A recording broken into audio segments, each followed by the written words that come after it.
All right, today we're working on simplifying rational exponents. I know you're saying, Miss McMullen, what on this earth is a rational exponent? Honestly, a rational exponent is just an exponent that's a fraction.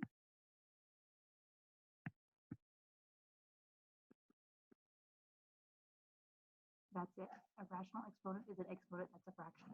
All right, so to that end, let's practice with some fractions. So if I have 1/2 and I have 3 halves to it, how many halves do I have? Well, I've got 4 halves, right? 1 plus 3 is 4, and 4 halves, we need to reduce this. It's just 2. Looking at the next one, 1/2 plus 2/3. Can I add those?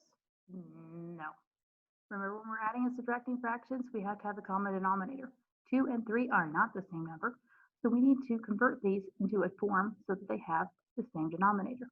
Well, the smallest number that both 2 and 3 go into is 6, so we're going to convert these to 6. So how did I get from 2 to 6? Well, I multiplied it by 3. So I multiplied the top by 3 also. So 1 times 3 is 3.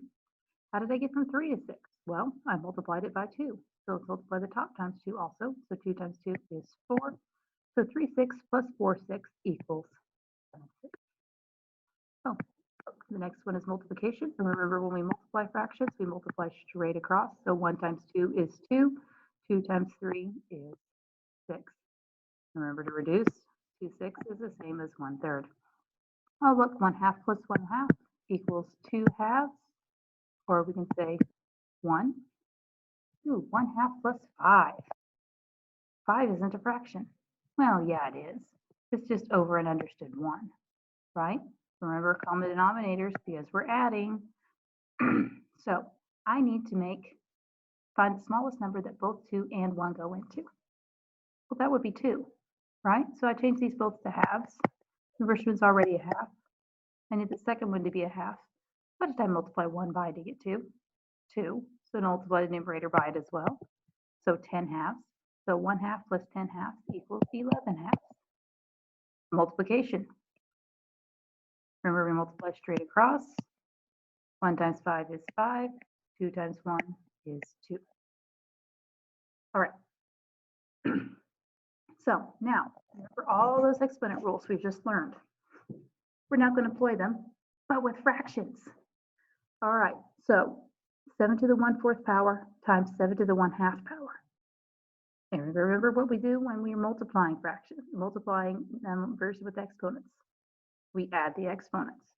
So this is really saying 7 to the 1/4 plus 1/2 power. Well, we need these both to have the same denominator. So we're going to write halves as fourths. So 1/4 plus 2/4 equals 3/4. My answer is 7 to the 3/4 power. Don't worry about trying to get a number for this, evaluating it. Right now, we're just concerned about what the exponent's going to be. All right, multiplying again. So this is 2 to the 3/4 plus 1/2 power. Once again, let's write 1/2 as fourths. So we're going to say 2/4. So 3/4 plus 2/4 is 7/4. No, 6. All right, let's try that again. 3/4 plus 2/4. It's not 7. It's not 6. It's 5/4. So 2 to the 5/4 power. All right, this one is x to the 1/2 plus 3/4 power. Once again, write this 1/2 as 2/4. So 2/4 and 3/4 is 5/4. So x to the 5/4 power. Oh, what do we do here? Well, remember it's a power to a power rule, so we're going to distribute. So we're multiplying. So 1/3 times 3 is what?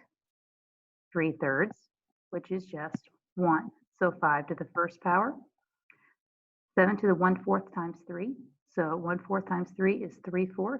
So times 7 to the 3/4 power. And this is all we can do with these because my bases are not the same, so I cannot combine them. More on that later. All right, let's look at the rest of them.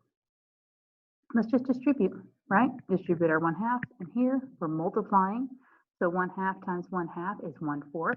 So 6 times 1/4 the 1/4 power times x to the 1/3 times 1/2 is 1/6.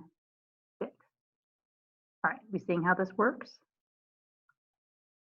All right, so let's look at one that's a little more complicated. Let's look over here at this one.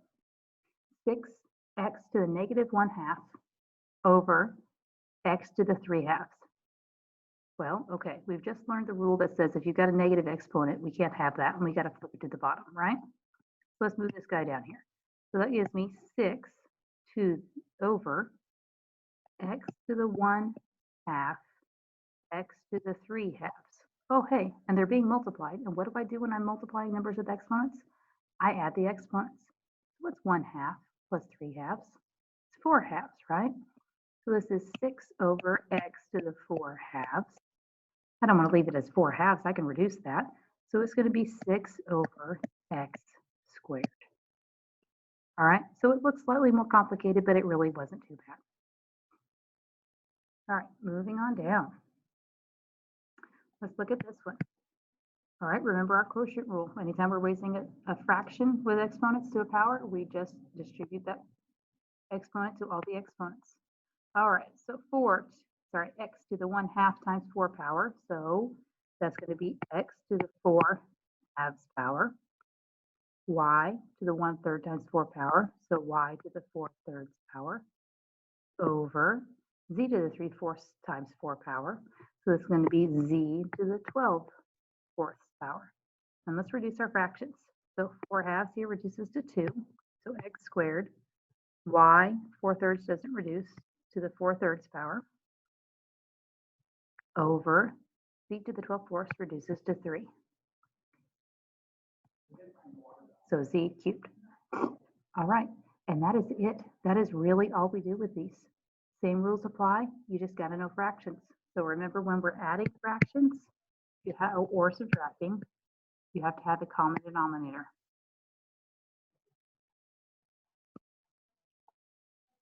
P-E-O-M-I-N-A-T-O-R.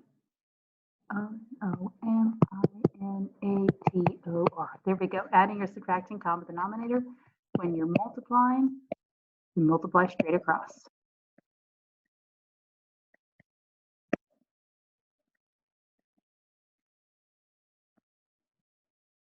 All right, and our exponent rules still apply here, guys. So that is it. If you have any questions, send me an email or send me a message on Canvas. Thanks very much. Have a great day.